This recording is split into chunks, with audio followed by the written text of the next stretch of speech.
wandered into an Apple store. It's easy to get lost amongst the latest computers and iPads and accessories, but our investigator Jeremy Hohola found something else going on inside the Apple store in Denver.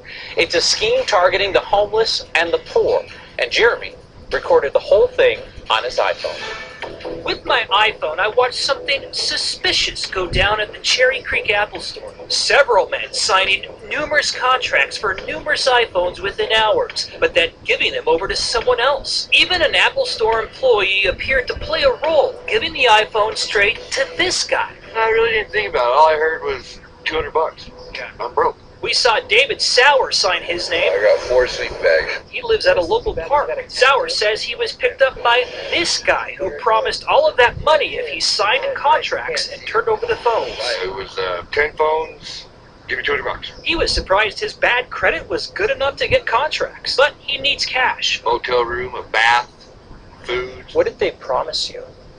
They promised me about $200 or $300 in cash. We watched Jamal sign away too again and again. The same guy approached him on his way to donate plasma. Why were you going to donate plasma? You were just hard up for cash? Yeah, I just needed some cash at the moment. They promised me cash right after the cell phones were activated. They told me I'd make close to $200 to $300. Phoenix, along with the others, say this guy promised they could just cancel the contracts later. No problem. Why did you believe this? At the beginning, I just thought it was some easy money. I had rent due the next day, and I was looking to pay it. Hi, I'm Jeremy Hohola, the reporter. So, what's going on here? Here's how the scheme works. A cheap iPhone received with a new contract can be unlocked and used on other networks. Hi, I'm a cell phone trafficker. Hello. Let's say you're desperate for some money. I pay you some cash to sign a contract and to give me the phone. I then can sell this phone on the international market for more than $700. But wait, what happens to the contract I just signed? Well, you're stuck with it, and if you can't pay, your credit gets ruined. See you. That's not cool. Hi, I'm Jeremy Hohola. I'm a reporter with 9 News here in Denver. Can we talk to you about your operation here? No? What are you doing here? You don't want me talking to you? How much money are you making off of this operation, would you say? Hey.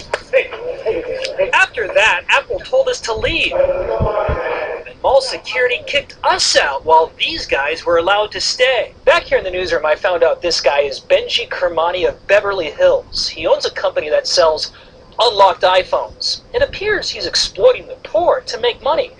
Apple's gotta be angry about that, right? I'm going to be showing this video on the newscast showing this Apple Store employee that appears to be working with these men. You have no comment about that?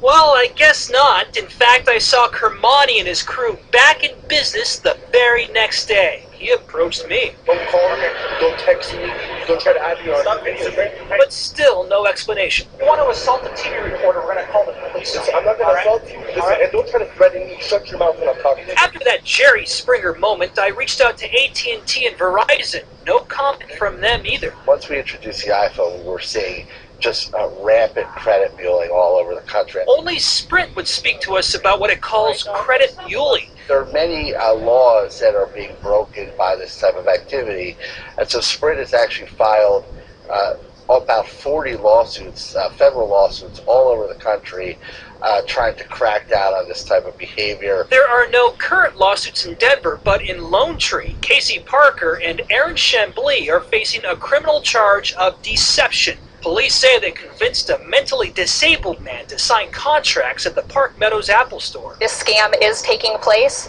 and we're not going to tolerate that kind of behavior here. Back at Cherry Creek, scenes like this, Kermani and Phoenix arguing over cash, became a nuisance. In the end, it wasn't Apple that put a stop to this, but the mall. One of the organizers actually returned, at which time we had to get the police involved. And since that happened, they have not returned. Benji is out there somewhere, but we still have one more question for Apple. Siri, what do you think about all of this? A fine question. Now can we get back to work? Yes, of course, Siri. I will still work on this story. If you were approached by these guys or got caught up in something like this, talk about it on Twitter with the iScheme hashtag, or you can email me at jeremy@9news.com. I'll also be happy to answer your questions about tonight's report. In the end here, Kyle, though, this scheme really hurts people who are already in a financial hole. It just makes it harder for them to get out of it with all that debt and ruined credit. At first I was thinking, well, maybe Apple doesn't know that this is happening, but you're describing a situation where essentially the guy comes and sets up camp in the store for days at a time. And he brought loads of people into the mall for several days, standing outside of that Apple store, calling them in one by one. Apple knew this was going on. Who knows why they didn't put a stop to it? That's why we reached out to Apple, but we got that no comment.